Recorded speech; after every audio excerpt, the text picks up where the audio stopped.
Merhaba. Merhabalar. Sizi kısaca olarak tanıyabilir miyiz? İsmim Müzahit Karakuş. Erzurumlu. Burada öğretmen olarak çalışıyorum. Burada gönüllü olarak yaklaşık 2 hafta yakındır bir çalışma içerisindeyiz. Burada temel amacımız acı çeken bu insanların acılarına ortak olabilmek. Aynı zamanda kışın bu ilk günlerinde üşüyen bir çocuğa bir battaniye yardımı, aç olan bir kimseye bir gıda yardımı yapabilmek. İnan ki mutlulukları en büyük bizim açımızda ve mağdur olan bu insanların yanında olmak, kendimizde olan bu insanlık sorumluluğu gereği olarak burada bulunuyoruz. Aynı zamanda bu insanlık değerlerini taşıyan, insanların acılarına ortak olmak isteyen bütün insanları buraya davet ediyoruz. Bu yardımlarda gönüllü olarak yer almalarını istiyoruz. Acılar insanları ortaklaştırır, güzelleştirir, güzel bir yaşama götürür.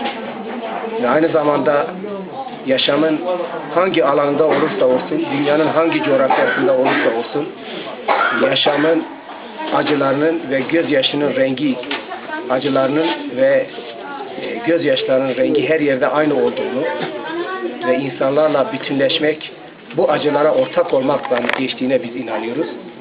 Ve şunu da söylemek istiyoruz. Biz bizim temel felsefemiz insan sevgisi üzerinde kurulduğu için dünyanın hangi ucunda olursa olsun böyle bir çalışma içerisinde olabilmek bence dünyadaki erdemliğin en büyüğü olsa gerek. Ve insanlara şunu söylemek istiyoruz.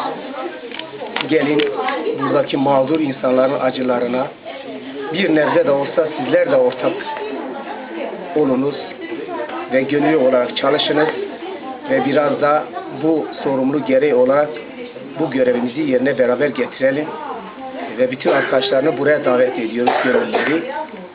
Bütün arkadaşlarımızda istediğimiz bu. Burada herhangi bir gelen arkadaşlarımız barınma sorunu ve ortam bütün imkanlarıyla sağlamış durumdadır. Herhangi bir sıkıntı da çekmemektedirler. Bu yönüyle de bütün insanlara çağrımız budur. Burada her renkten, her ülkeden ve baktığımız zaman her düşünceden insanların burada bütünleştiği tek nokta insanların acılarına ortak olmak ve yardım edebilmektir. Dünyanın bütün ülkelerinde, bütün renklerinde ve ülkemizin bütün yörelerinde insanlar gönüllü olarak buraya gelmişler ve bu acıların kısa bir zamanda dinebilmesi için gerçekten de gönüllü insanlara ihtiyaç vardır ve burada bütün insanlara bir sesleniyoruz. Gelin bu acılar bir nebze olun, sizler ve yardımcı olun diyoruz. Çok teşekkürler.